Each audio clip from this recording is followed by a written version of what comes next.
Welcome to AmA Media. Please like, share, and subscribe to the channel if you like what you see.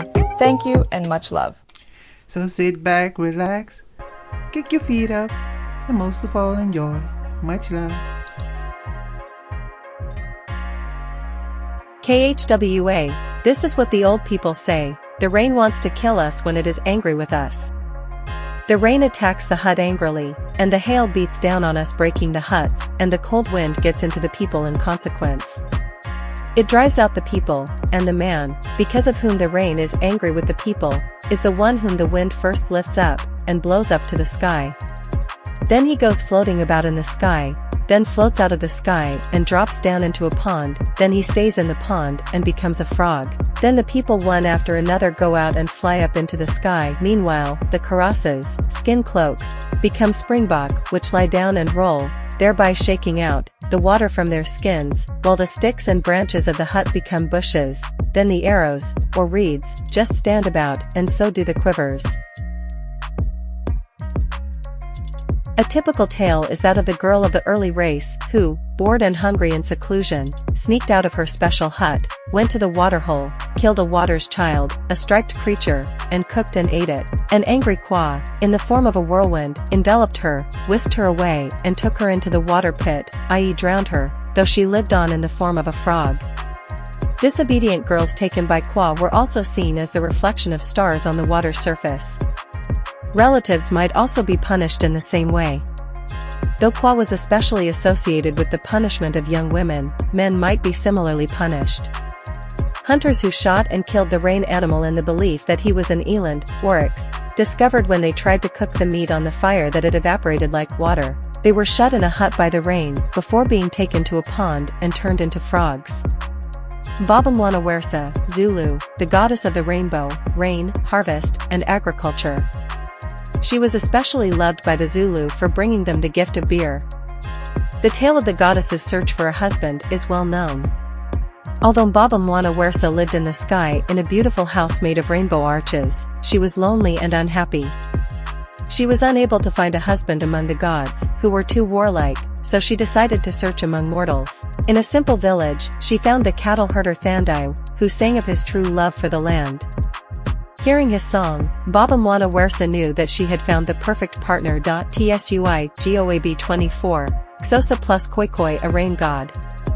Suigob developed the power to produce life-giving rain after winning a wrestling competition with the spirit of death, whose name was Ganab. Before he became a god, Suigob was a brave Khoikhoi man who was worried about the survival of his tribe during a prolonged drought. Cattle died, crops withered, and the people became thin and weak, because there was nothing to eat and very little water. One day, a stranger in long robes, his face covered with a hood, came to the village. The stranger knocked on the door of one of the tribal elders, who was very weak. Suigob was seated at the man's bedside, praying for the elder's life. Suigob could see that the stranger was strong and well-fed. Suspicious, he began to ask questions. Was there drought where the stranger came from? Had he seen death in his travels? Had he ever been to this village before? From the answers, Suigob realized the stranger must be Ganab, the spirit of death, in human form. That gave him an idea. He challenged Ganab to a fair fight. If Suigob won, then Ganab would leave forever, giving his people the gift of eternal life even in the face of drought. If Ganab won, he could spread death among the entire village. He could even take them all at once, to make his job easier. At first, the spirit of death didn't think much of the challenge.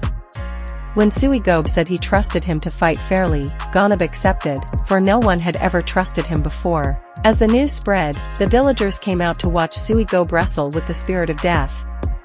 At first, the two were evenly matched. For days, they wrestled without stopping. Finally, Suigob threw Ganab down to the ground and declared himself the winner. Ganab was stunned and angry, for it was the first time he had ever lost. He lashed out with his fist, connecting sharply with Suigob's kneecap. Screaming and crumpling to the ground, Suigob clutched his shattered knee and fainted. When he came to, everything was black. He felt as if he were floating. Voices were softly discussing the amazing things Suigob had done and how he could be rewarded. Suigob opened his eyes. He was hovering in the air. The village was far below. He stretched out his arm. Drops of rain trickled down from his fingers.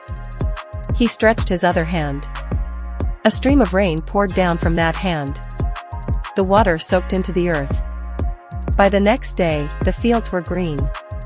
All of the villagers danced in the rain, their faces turned up to the heavenly cloud that Suigob had become. His heart was filled with joy as the villagers sang thanks to their new rain god for the life-saving water. Thanks for watching this video. I hope you come back soon. So till the next time, much love.